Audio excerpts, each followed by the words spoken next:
Hi everyone, my name is Nidhi Bhatnagar and I welcome you all in this channel. तो आज की video में हम क्या सीखेंगे, देखो आज हम करने वाले हैं क्लास 10th का इकोनॉमिक्स का चैप्टर मनी एंड क्रेडिट। ये चैप्टर नंबर 3 है, एनसीईआरटी की बुक से लिया गया है। तो चलिए शुरू करते हैं अपने वीडियो को। Money as a medium of exchange. देखो ऐसे क्यों कहा जा रहा है कि मनी जो है मीडियम ऑफ एक्सचेंज है, क्योंकि आप जो भी चीज़ें खरीदते हो उसके बदले में आप क्या देते हो, पैसे देते हो। ठीक है, तो हम कुछ भी एक्सचेंज कर रहे हैं उसका मीडियम क्या है, वो है पैसा। आपको सुबह सुबह ब्रेड चाहिए, आप ब्रेड लेने दुकान पे जाते हो, आप उसे क्या देते हो, ब्रेड वाले को पैसे देते हो। अब उस ब्रेड वाले को दिन में मान लीजिए कि अपने लिए सब्जी खरीदनी है, तो वो सब्जी वाले को आपके पैसे देगा और उसके बदले में वो क्या ले लेगा, सब्जी ले लेगा। तो मीडियम ऑफ एक्सचेंज क्या बन गया, हमारा मनी। चलिए आगे देखते हैं। The use of money spends a very large part of our everyday life. अब ये जो मनी है, ये जो मुद्रा है, ये हमारे रोजमर्रा के जीवन का एक बहुत ही महत्वपूर्ण हिस्सा बन चुका है। मतलब बिना मनी के आज के टाइम पर हम इमेजिन नहीं कर सकते। हाँ, पास्ट में ऐसा टाइम था जब बिना मनी के लोग जो है वो काम चलाया करते थे और बिना मनी के वो करते थे बाटा सिस्टम। बाटा सिस्टम में आपके पास गेहूं है, मेरे पास चावल है, आप मुझे गेहूं दे दो, मैं आपको चावल दे दूंगी और हमारा काम चल जाता था। ठीक है, look around you and you would easily be able to identify several transactions. अपने आसपास देखिए और आपको दिख जाएंगी बहुत सारी transactions involving money in any single day. आप किसी भी दिन देखिए, आपको आसपास इतनी सारी ट्रांजेक्शन्स दिख जाएंगी जो कि मनी से होती है। किसी भी दिन आप देख लो, बहुत सारी ट्रांजेक्शन्स होती हैं हमारी सारा दिन में। Can you make a list of these? Yes exactly, हम लिस्ट बना सकते हैं। दूध खरीदने से लेकर सब्जी खरीदना, फ्रूट खरीदना, सब में हम क्या कर रहे हैं, हम मनी एक्सचेंज कर रहे हैं। क्या हम मनी से सिर्फ चीज़ें खरीदते हैं? नहीं, हम मनी से सर्विसेज भी खरीदते हैं। आपके घर में अगर मेड काम करती है तो आप उसे क्या देते हो, बदले में पैसे देते हो। ठीक है, अगर आपकी गाड़ी साफ करने के लिए कोई आ रहा है, आप उसे बदले में क्या देते हो, पैसे देते हो। कोई गार्ड है जो आपने अपने घर के बाहर रखा है, उसे बदले में क्या देते हो, आप पैसे देते हो। तो हम उससे क्या खरीद रहे हैं, उसकी सर्विसेज खरीद रहे हैं। चलिए आगे देखते हैं। In many of these transactions goods are being bought. इन सारी ट्रांजेक्शन्स में हम ज़्यादातर देखें तो या तो सामान खरीदा जा रहा है एंड सोल्ड, बेचा जा रहा है with the use of money, है ना। पैसे का यूज़ करके हम क्या कर रहे हैं, हम या तो सामान खरीद रहे हैं और सामान को बेच रहे हैं। In some of these transaction services are being exchange with money. कुछ केसेस में हमने क्या देखा कि सर्विसेज, जैसे मैंने अभी बताया था, आपको मेड का एग्जाम्पल दिया था, आपको गार्ड का एग्जाम्पल दिया था, तो हम क्या कर रहे थे यहाँ पर, हम मनी के एक्सचेंज में उससे उसकी सर्विसेज ले रहे थे। हमने मनी दी, उसने अपनी सर्विसेज दी। ठीक है, आगे आ जाते हैं। For some there might not be actual transfer of money. कुछ केसेस ऐसे भी आप देखेंगे जिसमें कि मनी नहीं दे रहा है बंदा। क्या हो रहा है, हो सकता है वो मनी ना दे, टेकिंग प्लेस नाउ, मतलब बोल रहे कि अभी नहीं दे, क्या हो, बट अब प्रॉमिस टू पे मनी लेटर। और वो ये प्रॉमिस कर ले कि चलो भाई अभी तो मेरे पास पैसा नहीं है, मेरे पास जब पैसे आएंगे तो मैं आपको ये पैसे आपके लौटा दूंगा, जिसे हम हिंदी में उधार लेना बोलते हैं। Have you ever wondered why transactions are made in money? कभी आपने सोचा है कि मनी में लोग ट्रांजेक्शंस क्यों करते हैं? लाइक अगर मनी नहीं थी तो भी तो ट्रांजेक्शंस हो रही थी ना। मैंने आपको बताया था बाटा सिस्टम होता था, तो अगर मनी नहीं थी तो भी तो ट्रांजेक्शंस हो रही थी, तो फिर मनी की जरूरत कैसे हुई? ठीक है, the reason is simple. A person holding money can easily exchange it for any commodity or service that he or she might want. अगर किसी भी बंदे के पास मनी है तो वो क्या कर सकता है, रीजन कह रहे हैं बहुत ही सिंपल है। अब पर्सन होल्डिंग मनी, एक बंदा जिसके पास मनी होती है, कैन इजीली एक्सचेंज, वो आराम से एक्सचेंज कर सकता है उसको, पैसे को मतलब दे सकता है किसी को भी, फॉर एनी कमोडिटी, जो भी सामान उसको खरीदना है और सर्विसेज को खरीदनी है तो। ठीक है, that he or she might want, right. अगर आपकी जेब में पैसा है तो आप जो चाहे सामान खरीद सकते हैं और जो चाहे सर्विस भी खरीद सकते हैं, बस उतना पैसा होना चाहिए जो उसकी कीमत है, राइट। आगे देखते हैं। Thus everyone prefers to receive payments in money। तो सभी लोग क्या प्रेफर करते हैं कि भाई हमें हमारी चीज़ों के बदले में क्या मिल जाए, भाई मनी मिल जाए। एंड देन वो उसको एक्सचेंज करते हैं मनी को for the things they want. फिर वो जो पैसा आपने उन्हें दिया होता है तो उससे वो चीज़ें खरीद लेते हैं जो उन्हें चाहिए होती हैं। Take the case of a shoe manufacturer. अब एक शू मैन्युफैक्चरर का आपको केस दिया हुआ है, तो चलिए इसको देख लेते हैं। He wants to sell shoes in the market. वो चाहता है कि जूते जाए और वो अपनी मार्केट में अपने जूते बेचे, क्योंकि वो क्या बनाता है, वो तो जूते बनाता है, राइट। तो उसके पास जो जूते हैं वो चाहता है कि वो आगे जाके उनको बेच दे। और क्या करे, he wants to sell shoes in the market and buy wheat. और वो चाहता है कि वो उससे गेहूं खरीद ले। The shoe manufacturer will first exchange shoes. वो जाएगा पहले एक्सचेंज करेगा शूज को that he has produced for money, right. पैसे, उसको बदले में पैसे लेकर आएगा कहीं से भी, उसे बेचेगा और उसके बदले में उसको पैसे मिल जाएंगे, right. And then exchange the money for wheat. और फिर वो क्या करेगा, उस मनी को एक्सचेंज करेगा व्हीट वाले से, राइट। उसको व्हीट वाले को पैसे दे देगा वो वाले और उससे व्हीट खरीद लेगा। इमेजिन करो how much more difficult it would be. Imagine करो ये कितना ज़्यादा मुश्किल हो जाता if the shoe manufacturer had to directly exchange shoes for wheat without the use of money. कितना मुश्किल हो जाता कि अगर इस बंदे को जो हमारा शू बना रहा है, इसको सीधा ऐसे बंदे के पास जाना पड़ता जिसके पास वीट है और उसके बाद उसको शूज़ की भी ज़रूरत हो। मतलब इसमें तो ये ज़रूरी हो क्या है ना कि एक ऐसा फार्मर ढूंढना जो कि गेहूं तो उगा रहा हो, जिसके पास गेहूं हो या फिर ठीक है, और उसको जूतों की भी ज़रूरत हो, ये ज़रूरी है, वरना वो उसके जूते नहीं लेगा। ठीक है, तो ये उस केस में काफ़ी ज़्यादा मुश्किल आती है ना। ऐसा बंदा तो ढूंढना ऑब्वियसली मुश्किल ही हो जाता है। तो he would have to look for a wheat growing farmer.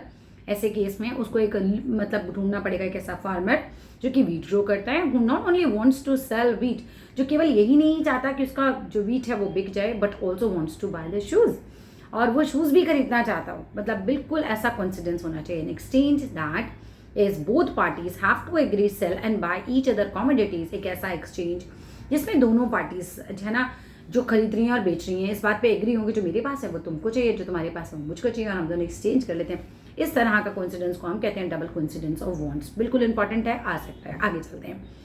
What a person desires to sell is exactly what the other wishes to buy. इस केस में क्या होता है कि एक बंदा वही चीज बेचना चाहता है एग्जैक्टली जो दूसरा बंदा सामने से खरीदना चाहता है। In a barter system where goods are directly exchange. Barter system में जहां गुड्स को हम डायरेक्टली एक्सचेंज करते थे without the use of money, double coincidence of wants is an essential feature. Obviously उसके अंदर तो डबल कोइंसिडेंस की जरूरत है, राइट। उसके बिना तो काम ही नहीं चल सकता। तो बार्टर सिस्टम में तो यही होता था, मुझे भैंस चाहिए तुम्हें गाय चाहिए, चलो आपस में एक्सचेंज कर लेते हैं, right. So in contrast in an economy where money is in use, अगर हम इसकी बात करें इन कंट्रास्ट मतलब लाइक अपोजिट चीजें हो गई ना, बिल्कुल बार्टर सिस्टम से अपोजिट हो गया। अब हम मनी वाली बात कर लेते हैं। मनी में क्या हो रहा है, जहां हम एक ऐसी इकोनॉमी की बात कर रहे हैं जहां पर मनी जो है वो बहुत एक क्रूशल इंटरमीडिएट स्टेप्स को एलिमिनेट कर देती है। ठीक है, हम इकोनॉमी की बात कर रहे हैं ऐसी जहां पर हम मनी को यूज करते हैं। मनी क्या करती है, by providing crucial intermediate steps eliminate कर देते हैं use the need of double coincidence of wants. ठीक है, मनी आ गई, अब कोई ज़रूरत नहीं है, ज़रूरी नहीं है कि तुमको वही चीज़ चाहिए जो मेरे पास है, मुझको वही चीज़ चाहिए जो तुम्हारे पास है। मेरे पास मनी है और तुम्हारे पास वो सामान है, मैं जाऊंगी उस मनी से वो सामान आपसे खरीदूंगी, राइट। आगे चलते हैं। It is no longer necessary for the shoe maker. अब ये कोई ज़रूरी नहीं है शू मेकर के लिए या शू बनाने वाले के लिए to look for a farmer. उस फार्मर को ढूंढना अब ज़रूरी नहीं रहता। Who will buy his shoes, जो उसके शूज़ खरीदेगा, and at the same time sell him wheat, और सेम टाइम पर उसको वीट ही बेचेगा। So all he has to do, बस उसको क्या करना है, find a buyer for his shoes. उसको मार्केट जाना है, एक ऐसा बायर ढूंढना है जो उसके जूते खरीद लेता है। ठीक है, once he has exchange his shoes for money. Exchange इसीलिए कहा जा रहा है जब वो जूते देगा तो बदले में उसे पैसे मिलने वाले हैं। ठीक है, तो वो क्या कर लेगा, एक्सचेंज कर लेगा शूज को मनी से। तो he can simply purchase wheat और एनी अदर कमोडिटी, जो भी सामान उसको खरीदना है वो उस पैसे से वो सामान खरीद सकता है इन द मार्केट, राइट। जाएगा और मार्केट से खरीद लेगा। Since the money acts as an intermediate in the exchange process, क्योंकि हम ये बात कर रहे हैं कि मनी जो है एक इंटरमीडिएट का काम कर रही है इस पूरे प्रोसेस में। एक ऐसी इकोनॉमी जहां पर मनी इन्वॉल्व है, मनी इंटरमीडिएट का काम कर रही है, इसीलिए हम उसको बोलते हैं मीडियम ऑफ एक्सचेंज, क्योंकि मनी हमारा मीडियम बन गई है एक्सचेंज करने का चीज़ों को। चलिए आगे देखते हैं। Modern forms of money. Modern forms of money में क्या आता है, जो हमारे आज नोट आ रहे हैं, जो हमारे सिक्के आ रहे हैं, जिस तरीके के आ रहे हैं वो मॉडर्न फॉर्म है, क्योंकि पहले इससे काफ़ी अलग मनी हुआ करती थी। पढ़ते हैं इसे। We have seen that money is something that can act as a medium of exchange in transaction. हमने देखा कि मनी जो है वो कुछ ऐसी चीज़ है जो कि एक मीडियम ऑफ एक्सचेंज का काम करती है हमारी ट्रांजेक्शन्स में। Before the introduction of money, नहीं, before the introduction of coins a variety of object was use as money. जब अब तक हमारे कॉइन इंट्रोड्यूस नहीं होते थे तो हमारा क्या होता था, तब हमारे मतलब चीज़ों से है ना, ऑब्जेक्ट्स जो थे वो मनी का काम करते थे। तो वही बार्टर सिस्टम वाली बात आ गई। For example since a very long ages हम बात करते तो इंडियंस यूज करते थे ग्रेन्स और कैटल्स को भी एज मनी। ठीक है, आपके पास कुछ भी है उसके बदले में अपने कुछ गेहूँ दे रहा हूँ, मैं अपने कुछ चावल दे रहा हूँ, या मैं अपनी गाय दे रहा हूँ, मैं अपनी भैंस दे रहा हूँ, और फिर वो चीज़ें मुझे दे दीजिए। तो इस तरीके के लोग यूज़ किया करते थे। देयर आफ्टर एक समय ऐसा आ जाता है came the use of metallic coins. ठीक है, तो फिर क्या होता है, एक ऐसा समय आता है जब मेटल के कॉइन जो है वो यूज़ होना शुरू हो जाते हैं मार्केट में। गोल्ड के, सिल्वर के, कॉपर के, इन सब के कॉइन्स आ जाते हैं मार्केट में। A phase which continued well in the last century. बहुत पुरानी बात नहीं है, लास्ट सेंचुरी तक ऐसा की होता था। लास्ट सेंचुरी तक गोल्ड के कॉइन, सिल्वर के कॉइन, कॉपर के कॉइन ये चलते थे। आगे आते हैं करेंसी की बात करते हैं। तो modern forms of money include करता है करेंसी। करेंसी कैसी, दो तरीके की होती है, एक तो पेपर नोट, 2000 का नोट, 500 का नोट, 100 का नोट, 10 का नोट, 20 का नोट, राइट। एंड कॉइन्स 1 रुपये का, 2 रुपये का, 5 रुपये का, 10 रुपये का, right. Unlike the things that were used as money, earlier modern currency is not made of a precious metal such as gold, silver, copper. देखो पहले की करेंसी होती थी वो बड़े भाई कीमती, उनकी अपनी एक वैल्यू होती थी। सोने के सिक्के हैं उनकी अपनी एक वैल्यू है, चांदी का सिक्का है उसकी अपनी एक वैल्यू है, कॉपर का सिक्का है उसकी अपनी एक वैल्यू है। लेकिन आज हमारी जो करेंसी है अपनी कोई वैल्यू नहीं है उसकी। 2000 के नोट की अगर आज ही गवर्नमेंट कह दे, जैसे कि हुआ नहीं था डिमोनेटाइजेशन के टाइम पर भी हुआ था कि ना, गवर्नमेंट ने कह दिया कि बस सबसे कल से मतलब हमारी कोई जिम्मेदारी नहीं, राइट, इस पैसे की, हम इसको ऑथराइज नहीं मानते या हम इसको लीगल नहीं मानते या जो भी बोल दो आप वर्ड अपना यूज़ कर लेना, राइट। तो उसके बाद उस मनी की वैल्यू क्या है? बस एक कागज़ का टुकड़ा है। गवर्नमेंट ने अगर उसको ऑथराइज किया है तो वो मनी है, नहीं किया है तो उस पर, है ना, तो फिर वो ऑथराइज्ड नहीं है, तो फिर मतलब वो मनी नहीं है, वो सिर्फ एक कागज़ का टुकड़ा है। तो हम बोल रहे हैं कि यही सिंपल सी बात है कि उसको मतलब उस करेंसी की कोई वैल्यू नहीं होती अगर उसने गवर्नमेंट ने उसकी जिम्मेदारी नहीं ले रखी है। Then why it is accepted as a medium of exchange. अच्छा ठीक है, और वो ये भी बोल रहे हैं कि भाई देखो, अगर हम पहले बात करते थे गोल्ड और सिल्वर का और एक कॉपर की, तो उनकी अपनी एक वैल्यू हुआ करती थी, ठीक है। तो अगर बदले में कोई दे भी देता था तो उसकी अपनी एक वैल्यू है, तो उसको बेच के या उसके बदले में चीज़ें ले सकता था। And you know unlike grain and cattle की तरह हमारी करेंसी कोई इंपॉर्टेंस नहीं रखती है, एक कागज़ का टुकड़ा है। अगर वो 2000 का नोट, अगर हम ये मार्केट में गवर्नमेंट ये कह दे कि अब नहीं चलेगा, तो वो तो एक कागज़ का टुकड़ा, उसकी अपनी कोई वैल्यू नहीं है। उसका ग्रेन्स और कैटल की तरह हम कोई यूज़ भी नहीं कर सकते। क्या करेंगे? एरोप्लेन बना के उड़ा सकते हैं और तो कुछ नहीं कर सकते, ठीक है। तो कह रहे हैं उसका कोई भी यूज़ नहीं है, क्योंकि पहले अगर ग्रेन और कैटल एक्सचेंज होते थे तो लोगों ने किसी न किसी तरीके से यूज़ कर लेते थे, राइट। आगे आ जाते हैं। Then why is it accepted as a medium of exchange. कह रहे हैं कि अगर इस करेंसी की जो हमारी अब चलती है उसकी अपनी कोई वैल्यू नहीं है, तो हमने उसे मीडियम ऑफ एक्सचेंज क्यों एक्सेप्ट कर लिया? It is accepted as a medium of exchange because the currency is authorised, right word आ गया। ऑथराइज्ड किसने किया है? By the government of the country. हमारे कंट्री के गवर्नमेंट ने उसको ऑथराइज्ड किया है कि यस, जब ये नोट लेकर आप किसी के पास जाएंगे उसको उतने रुपए का सामान आपको देना ही होगा, वो मना नहीं कर सकता। अगर वो मना करता है आपका नोट लेने के लिए, अगर आपका नोट नकली नहीं है तो, ठीक है, असली नोट लेने के लिए मना करता है, तो ये काम इलीगल है, आपको वो नोट लेकर उसको सामान देना ही है, ठीक है। ये मतलब एक तरीके से रूल समझ लो। In India the Reserve Bank of India issue करता है करेंसी नोट्स को। बहुत इंपॉर्टेंट लाइन है, बिल्कुल मार्क कर लीजिए। भारत में रिजर्व बैंक ऑफ इंडिया जो है वो करेंसी नोट को इशू करता है on behalf of the central government, right. Central government का काम है देश को, है ना, ये इकोनॉमी संभालना है, सब कुछ करना, तो रिजर्व बैंक ऑफ इंडिया उसके बिहाफ पर इशू कर देता है ये वाले नोट। इसके अलावा रिजर्व बैंक ऑफ इंडिया के अलावा कोई भी करेंसी नोट या फिर करेंसी के जो हमारे सिक्के हैं वो नहीं बना सकता, ठीक है। एज पर इंडियन लॉ अगर हम बात करते हैं भारतीय कानून के हिसाब से, no other individual or organisation is allowed to issue. कोई भी ऑर्गेनाइजेशन, कोई भी इंडिविजुअल अलाउड नहीं है इशू करने के लिए करेंसी को। मोर ओवर अगर हम बात करते हैं तो लॉ लीगलाइज कर देती है द यूज ऑफ रुपीज को as a medium of payment, ठीक है। लॉ की वजह से ही तो है ना, लीगलाइज कर दिया उसने मीडियम ऑफ पेमेंट को इसको। And that can not be refuge in settling transactions in India, ठीक है। तो कोई भी ट्रांजेक्शन आपको करनी है, आप पैसे से आराम से लेन देन कर सकते हो, उसे कोई नहीं रोक सकता। No individual in India can legally refuse to payment made in rupees. कोई भी आपसे ये नहीं कह सकता कि आप 10,000 रुपये गड्डी के क्यों लेकर आए, मैं तो नहीं लूँगा, ठीक है, ऐसा नहीं कह सकते। अगर आपके रुपये असली हैं तो आपको बिल्कुल उसके बदले में सामान दिया जाएगा। Hence the rupee is widely accepted as a medium of exchange. भाई हम ये कह सकते हैं कि रुपीज़ जो है वो वाइडली एक्सेप्टेड है, एक्सचेंज करने का बहुत अच्छा मीडियम है, ठीक है। आगे आते हैं। हाँ, अमेरिका लेके मत पहुंच जाना, क्योंकि अमेरिका में हमारे नोट नहीं चलते हैं, राइट। हमारा जो गवर्नमेंट है उसका रूल कहाँ चलेगा? हमारे देश में चलेगा। हमारा जो रुपया है वो कहाँ चलेगा? हमारे देश में चलेगा, वो बाहर के देश में एक्सेप्टेड नहीं है। उनकी अपनी करेंसी होती है जो कि हम एयरपोर्ट पे चेंज कर लेते हैं। आगे आते हैं deposit in bank, deposit with banks. हम अपना पैसा क्या करते हैं? हम डिपॉजिट कर देते हैं बैंक में। क्यों करते हैं? क्योंकि उसके बदले हमें इंटरेस्ट मिलता है, यानी कि हमारे पैसे पर हमें कुछ एक्स्ट्रा पैसे मिलते हैं, हमारी कुछ एक्स्ट्रा इनकम हो जाती है। अच्छा, बैंक क्यों ऐसा करता है, क्यों आपको बदले में पैसे देता है? क्योंकि उसी पैसे से वो कुछ लोगों को लोन देता है जिन्हें पैसे की ज़रूरत होती है, और फिर वो उनसे एक्स्ट्रा पैसे ले लेता है, और इस लेन देन के बीच के डिफरेंस से ही बैंक का सारा काम चलता है। इसी बात को आगे हम पढ़ने वाले हैं। The other forms in which people hold money is as deposits with bank. एक अदर फॉर्म भी है जिसमें पैसा बंदा होल्ड करता है, वो है बैंक में डिपॉजिट करना। At a point of time, किसी भी पॉइंट ऑफ टाइम पर हम बात करते हैं कि people need only some currency for their day to day needs, है ना। लोगों को भाई थोड़े ही पैसे की जरूरत होती है अपनी रोजमर्रा की लाइफ में, ऐसा बहुत सारा, पूरी तनख्वाह तो नहीं लोग है ना खर्च करते एक दिन में।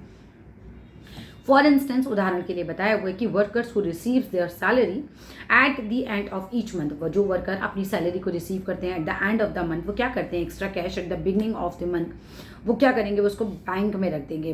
What do people do with this extra cash, है ना, हर एक के पास कुछ तो एक्स्ट्रा कैश होता ही है। आपकी सैलरी अगर 20,000 भी है तो आप अपना खर्चा कितना कर लोगे, 10,000, 12,000, कुछ 7-8 हज़ार रुपये तो ऑब्वियसली बात है कि आपके बच ही जाते हैं। सारी तनख्वाह तो कोई भी खर्च नहीं करता अपनी एक साथ, ठीक है। तो कह रहे हैं कि भाई अब क्या करोगे इस पैसे का, तो क्या करना चाहिए हमें, they deposit it with the banks by opening a bank account, by opening a bank account in their name, ठीक है। हम बैंक में जाएंगे, अपने नाम से बैंक अकाउंट खुलवाएंगे और बोलेंगे जो हमारा एक्स्ट्रा पैसा है वो आप जमा करके रखिए। जमा करने के फ़ायदे भी बहुत सारे होते हैं। कौन कौन से फ़ायदे होते हैं, पहला, घर में चोरी हो सकती है, बैंक में चोरी होगी, उनकी जिम्मेदारी है, वो आपको पैसे देंगे। दूसरी बात, आपको पैसे से इंटरेस्ट मिलेगा, घर में रखा रहेगा तो कोई इंटरेस्ट नहीं मिलेगा, पैसा बढ़ेगा ही नहीं, बाहर जाके बैंक में जाके पैसा बढ़ जाता है, राइट। आगे आ जाते हैं, इससे तीसरा क्या, नोबल कॉज भी तो है, आपके पैसे से जब किसी को लोन दिया जाएगा तो उसका भी भला हो जाएगा, राइट। चलो जी, ये मेरा अपना पॉइंट जोड़ा हुआ है, इससे मत लिखना, ये बुक में नहीं है। आगे आ जाते हैं, ठीक है। बैंक्स एक्सेप्ट करते हैं द डिपॉजिट्स, अच्छा, the deposited with the banks by opening a bank account, फिर क्या करते हैं, बैंक जो होता है एक्सेप्ट कर लेता है इस डिपॉजिट को and also pay an amount as interest on the deposits, ठीक है। इंटरेस्ट देता है, जो भी पैसे डिपॉजिट होते हैं, 100 रुपये आपने जमा किए तो 100 रुपये पे 2 रुपये 5 रुपये कुछ तो बढ़ के मिलेगा ही मिलेगा, राइट। इन दिस वे, इस तरीके से क्या होता है, पीपल्स मनी इज सेफ, लोगों की मनी जो है बिल्कुल सेफ हो जाती है with the banks and it earns an amount as interest, है ना, हम अमाउंट भी ले लेते हैं एज अ इंटरेस्ट, हमें कुछ ऊपर से पैसे मिल जाते हैं। People who have the provision to withdraw the money as and when they require, देखो एक प्रोविजन ऐसा है, ये सिंपल सी बात है, जिस दिन आपको पैसे चाहिए आप जाइए बैंक में और जाके अपने पैसे निकाल लीजिए। बैंक आपको कभी भी मना नहीं करेगा कि नहीं अभी तो आप ना 1 महीने बाद आइएगा आपको पैसा तब मिलेगा, नहीं, बिल्कुल सिंपल सी रूल्स हैं। बैंक के टाइम पर जाइएगा, ऐसा नहीं कि रात को 12 बजे आप बैंक पहुँचे, खोलो मुझे अभी पैसे चाहिए, ऐसा नहीं होता है। बैंक के टाइम पर जाइए, आपको आपका पैसा आराम से मिल जाएगा, राइट। आगे आ जाते हैं, अब ये बहुत इंपॉर्टेंट लाइन आ जाती है, the deposits in the bank accounts can be withdrawn on demand. On demand मतलब जब मैं मांग करूं कि भाई मुझे मेरे पैसे दे दो, जो मैंने डिपॉजिट किया था जब मैं मांग करूं मुझे मेरे पैसे दे दो, तो बोल रहे हैं दीज डिपॉजिट्स, इस डिपॉजिट को इसीलिए हम क्या कहते हैं, डिमांड डिपॉजिट्स, राइट। जब भी डिमांड होगी तो वो डिपॉजिट आपको वापस दिया जाएगा। डिमांड डिपॉजिट्स जो है ऑफर करते हैं अनदर इंटरेस्टिंग फैसिलिटी को भी। It is this facility which leads it the essential characteristics of money that of a medium of exchange है। You would have heard of payments being made by check instead of cash। एक check वाली बात भी important आ जाती है। Check का क्या है, बिना कैश के आपका पैसा आपके जो भी आप जिसके भी चाहते हो अकाउंट में ट्रांसफर करना आप ट्रांसफर कर सकते हो, तो इससे क्या होता है, चोरी होने का खतरा नहीं है, ज़बरदस्ती के कैश को निकालने का चेक खतरा नहीं है, ठीक है। तो चेक भी एक अच्छा सा पेमेंट का मोड है। The pair who has an account, like suppose मेरा अकाउंट है, ठीक है, तो मैं हो गई पेयर, मुझे किसी को पैसे देने हैं, मेक्स आउट अ चेक, मैं क्या करूँगी, चेक बनाऊंगी अपना, जो मुझे चेक बुक मिली हुई होगी बैंक से, मैं उस पे चेक पे लिखूंगी, उसका नाम लिखूंगी, अपना अकाउंट नंबर वगैरह लिखूंगी, राइट।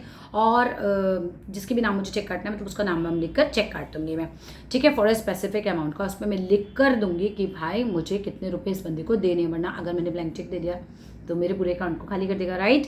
आज चेक, अब बात आती है क्वेश्चन की यहाँ पर कि चेक क्या होता है, इसकी डेफिनेशन अगर आ जाती है तो a cheque is a paper, cheque क्या है, एक कागज़ है, इंस्ट्रक्टिंग द बैंक, जो बैंक को इंस्ट्रक्ट कर रहा है टू पे अ स्पेसिफिक अमाउंट, कि आप एक स्पेसिफिक अमाउंट है इस बंदे को पे कर दीजिए from the persons account, like मैं अपनी बात कर रही थी तो मेरे अकाउंट से, to the person in whose name the cheque has been issued, उस बंदे को दे दीजिए जिसके नाम पे मैंने चेक इशू किया है ना, उस बंदे को दे दीजिए जिसके नाम पर ये चेक इशू किया गया है।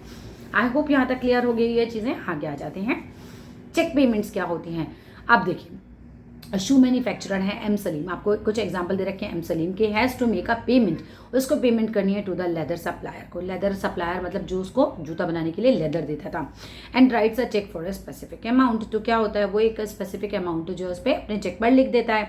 This means that the shoe manufacturer instruct कर रहा है हिज बैंक, उसके बैंक को, टू पे दिस अमाउंट, कि आपकी अमाउंट जो है पे कर दीजिए टू द लेदर सप्लायर, मेरे अकाउंट में से इसको पैसे दे दीजिए, मैंने आपको ये अथॉरिटी बैंक वालों को दे दी है।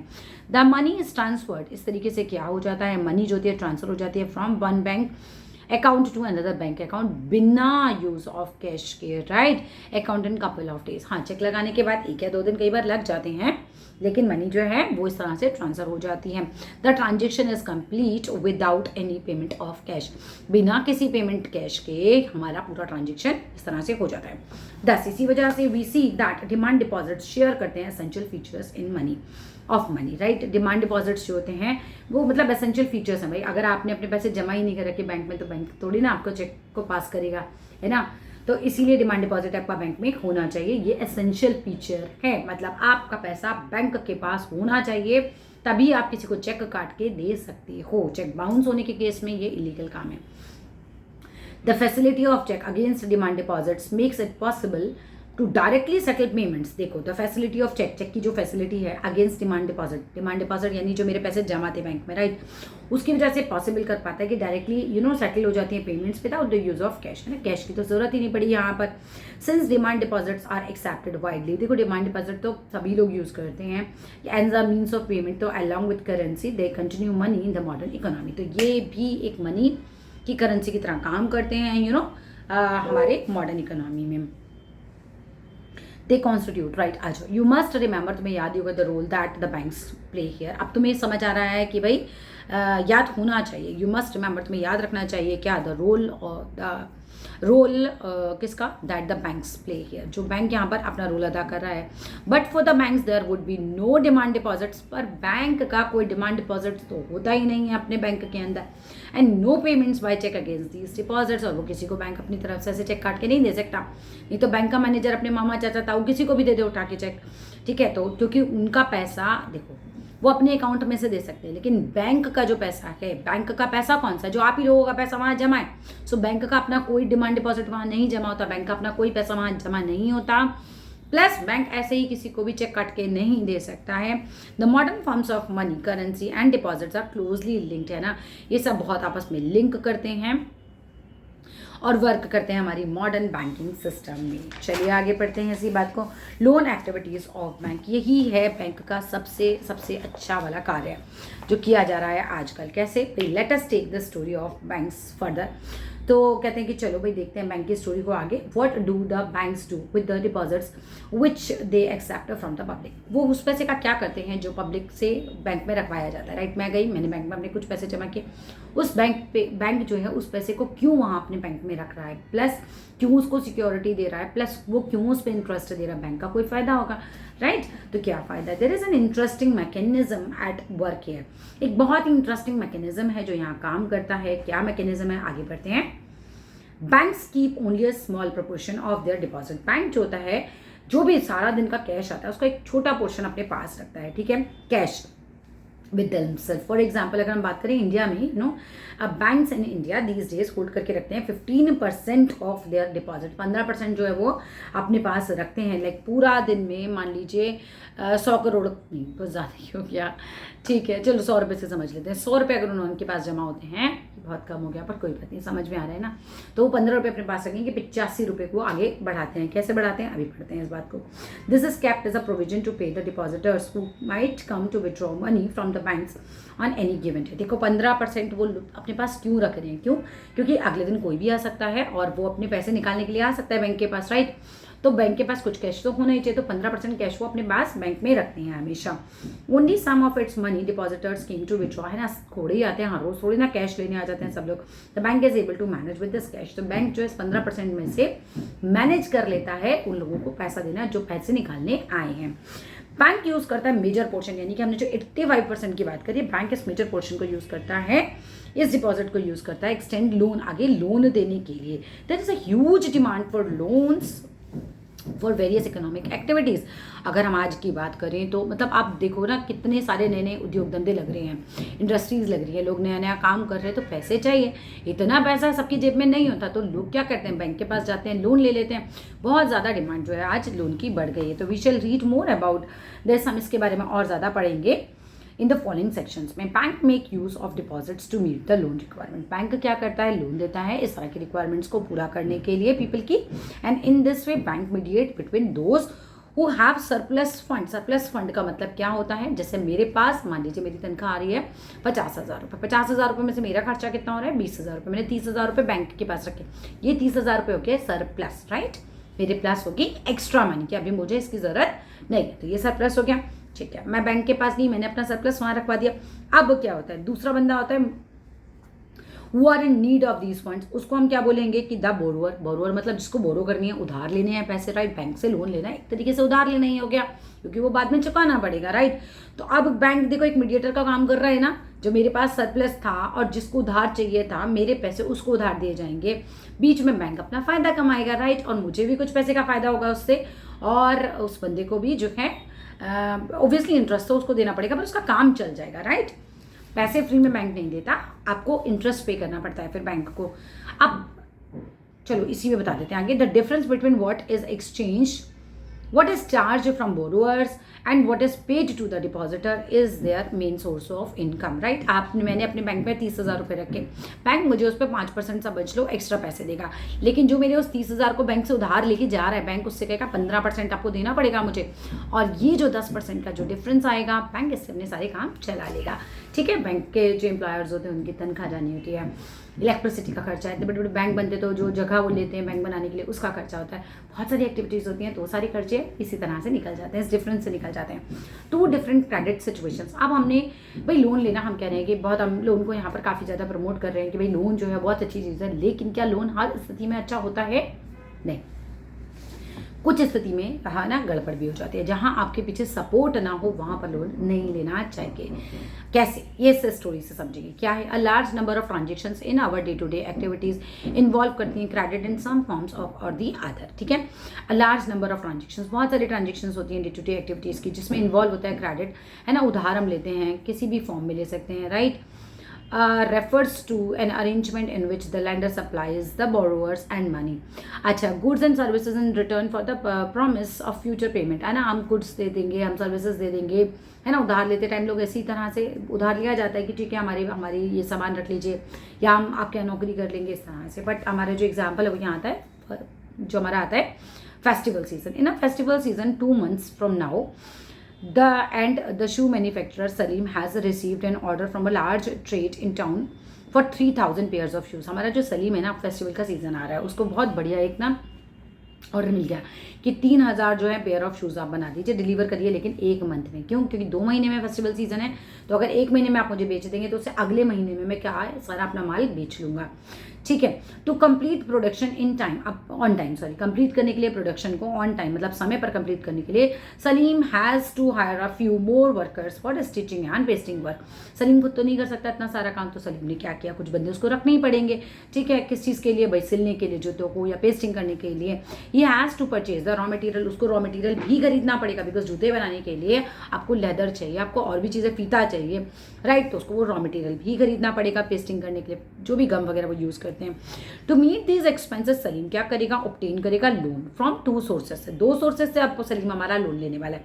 पहला सोर्स फर्स्ट है, he asks the leather supplier to supply leather now in promise to pay him later. ये हो गया उधार ले रहा है वो, ठीक है। कैसे उधार ले रहा है? उसने कहा लेदर वाले से कि भाई साहब आप मुझे अभी लेदर दे दीजिए, जब मेरे जूते तैयार हो जाएंगे, मेरा ऑर्डर कंप्लीट हो जाएगा, जो मुझे पैसा मिलेगा उसमें से मैं आपको पैसा दे दूंगा।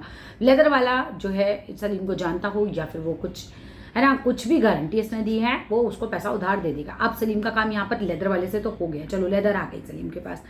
ही obtains loan in cash from the large trader as advance payment for 1,000 pairs of shoes with a promise to deliver the whole order by the end of the month. अब दूसरा उधार किससे लिया? इसने कहा कि जिन्हें 3,000 जूते देने थे, उस व्यापारी के पास गया और बोला कि आप मुझे 1,000 जूते का पैसा अभी दे दो, 3,000 मैं आपको बना के दे रहा हूँ, मुझे 1,000 जूतों का पैसा अभी दे दो, बाकी 2,000 जूतों का आप मुझे तभी दे देना। लेकिन अब क्या होता है, अब सलीम के पास दोनों तरफ से सपोर्ट आ गया, ठीक है, उन्होंने भी पैसा दे दिया। अब इसके बदले सलीम ने क्या प्रॉमिस किया कि भाई मैं आपका जो जूते हैं वो बिल्कुल टाइम पर आपको डिलीवर कर दूंगा, अपना ऑर्डर जो है एट द। अब देखो जूते वाला भी सोचेगा ना कि चलो ठीक है पैसे तो देने ही है, मुझे बाद में भी देने, अभी भी देने हैं, तो अभी अगर मैं दे देता हूँ तो फिर ऑब्वियसली थोड़ा काम बन जाएगा। इसमें कुछ रिटन डॉक्यूमेंट्स भी साइन होते होंगे, ऐसे तो कोई किसी को पैसा नहीं देता। At the end of the month क्या होता है, Salim is able to deliver the order. अब सलीम के पास दो तरफ से सपोर्ट आ गया, सपोर्ट सिस्टम मिल गया उसे, और उसने क्या किया, वो आराम से अपना ऑर्डर जो है वो दे पाया, मेक अ गुड प्रॉफिट, और उसने अच्छा सा इसमें प्रॉफिट भी कमा लिया एंड रीपे कर दिया money that he had borrowed, और वो पैसे जो उसने उधार लिए थे वो भी उसने वापस दे दिया। आगे आ जाते हैं। इन दिस केस क्या होता है, सलीम ऑब्टेन करता है credit to meet the working capital needs for production. इसमें सलीम ने क्या लिया था, उधार लिया था, क्रेडिट लिया था, क्योंकि उसको ज़रूरतें पूरी करनी थी अपनी प्रोडक्शन की। जो भी कैपिटल उसको चाहिए था, पैसा चाहिए था, वो उसे इस तरह से मिल गया था। The credit helps him to meet ongoing expenses. तो भी इस क्रेडिट ने क्या किया, उसके जो भी खर्चे थे, है ना, उसको जो प्रोडक्शन में उसके खर्चे आने थे उसको मीट करने के लिए, यानी उसको पूरा करने के लिए सलीम की काफ़ी मदद की। तो इस केस में लोन बहुत अच्छा काम कर रहा है, right. Credit therefore plays a vital, यानी कि काफ़ी इंपॉर्टेंट, काफ़ी अच्छा एंड पॉजिटिव रोल अदा करता है इस सिचुएशन में। लेकिन दूसरी सिचुएशन आएगी अभी, कौन सी है, सपनास प्रॉब्लम। एक सपना लेडी आपको दिखा रखी है और उनकी एक प्रॉब्लम आती है। क्या प्रॉब्लम है भाई सपना की, सपना एक स्मॉल फार्मर है, ग्रो करती है groundnut on her 3 acres of land. सपना का 3 एकड़ का एक लैंड है जिसपे वो गेहूँ उगाती हैं। She takes a loan from the money lender. वो क्या करती है, गांव के साहूकार के पास जाती है और कहती है, मालिक मुझे थोड़ा सा उधार दे दो और जब मेरी फसल तैयार हो जाएगी तो मैं आपको सारा उधार जो आपका चुका दूंगी, ठीक है। To meet the expenses of cultivation, right. मुझे क्या है, खेती करनी है तो मुझे अपनी फसल उगानी है, उसके लिए मुझे पैसा चाहिए, बीज के लिए पैसा चाहिए, पेस्टिसाइड्स के लिए पैसा चाहिए, और भी खर्चे लग जाते हैं, right. Hoping that her harvest would help repay the loan. सपना इस आशा में है कि उसकी जो फसल है वो अच्छी ही होने वाली है और वो उस समय इस काबिल होगी कि वो अपने लोन को रीपे कर देगी। Mid way through the season the crop is hit by the paste. लेकिन दुर्भाग्यवश एक घटना हो जाती है, उसकी जो क्रॉप है उसको कीड़े खा जाते हैं, कीड़े खराब कर देते हैं पूरी, एंड द क्रॉप फेल्स। अब हमारी क्रॉप हो गई है बिल्कुल फेल, यानी कि बिल्कुल क्रॉप उसकी तबाह हो गई। अब क्या होता है, थ्रू सपना दो सपना स्प्रेस हर crops with the expensive pesticides. यानी सपना ने, है ना, अच्छा पेस्टिसाइड डाला था लेकिन हो गई गड़बड़, ठीक है। It makes little difference, like तब तक कीड़े लग चुके थे जब तक उसने डाला होगा।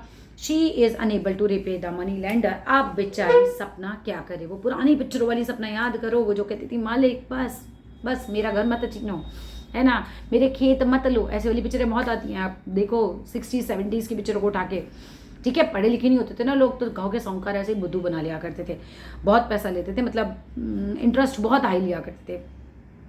अब सपना, ये सारी सपना की सिचुएशन हो गई। अब she is unable to repay the money lender and debt grows over the year. अब पूरे साल वो कर्जे में रह गए इन अ लार्ज अमाउंट। अब धीरे धीरे क्या हो रहा है, क्योंकि इंटरेस्ट से चढ़ रहा है उसके पैसे पे, तो काफ़ी ज़्यादा बड़ा अब उसके ऊपर कर्जा हो जाता है।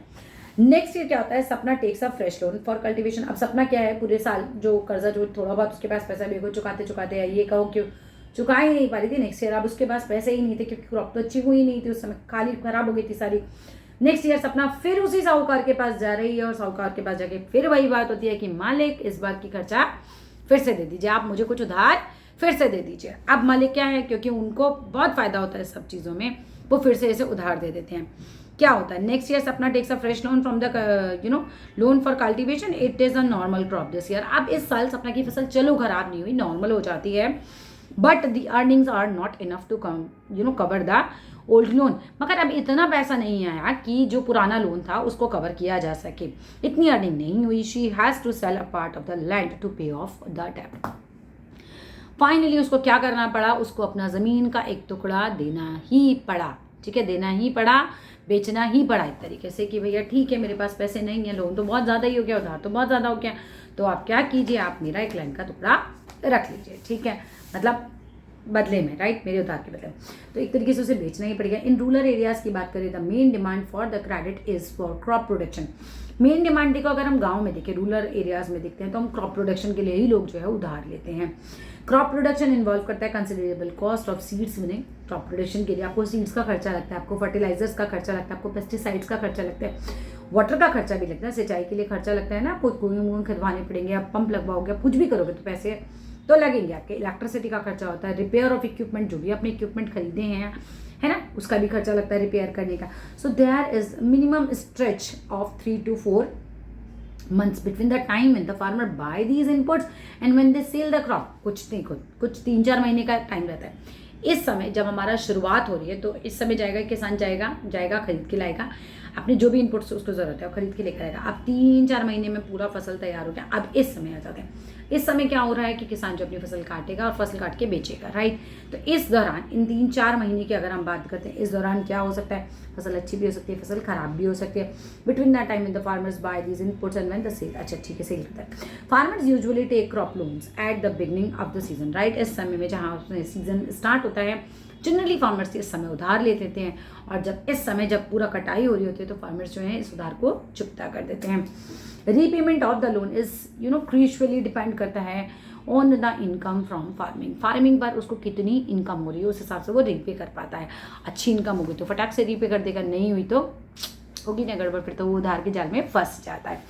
इन सपनास केस अगर हम बात करते हैं, the failure of crop made loan prepayment impossible. भाई सपना की तो स्थिति बहुत बुरी हो गई थी। पहली बार में जो है कीड़े लग गए, दूसरी बार में भी लोन नहीं चुका पाई क्योंकि लोन जो था ज़्यादा था और उसके पास उतने पैसे तो नहीं आए थे। फिर क्या है, she had to sell part of the land and repay the loan. उसको मजबूरी हो गई थी कि वो अपनी लैंड को बेच दे और रीपे कर दे इस लोन को। क्रेडिट इंस्टेड ऑफ हेल्पिंग सपना, है ना, क्रेडिट ने उधार लेने इस तरह से सपना की स्थिति को इम्प्रूव नहीं किया, इम्प्रूव अर्निंग नहीं किया, उसको even left her worse off, उसको बहुत बुरी उसकी स्थिति कर दी, एकदम बद से बदतर उसकी स्थिति हो गई क्रेडिट में। यहाँ क्रेडिट इस केस में अच्छा नहीं रहा। This is an example of what is commonly called डेब्ट ट्रैप। ये एक ऐसा एग्जाम्पल है जिसे हम कहते हैं कि उधार के जाल में फंस जाना। Credit in these cases pushes करते हैं द बोरोअर को into the situation from which recovery is very painful. इस तरह के केसेस में मतलब बंदे इतने बुरे तरीके से फंस जाते हैं, बहुत ही पेनफुल सिचुएशन हो जाती है ना, क्योंकि आप निकल ही नहीं पाते इस माया जाल से, माया जाल नहीं उधार जाल से आप निकल ही नहीं पाते।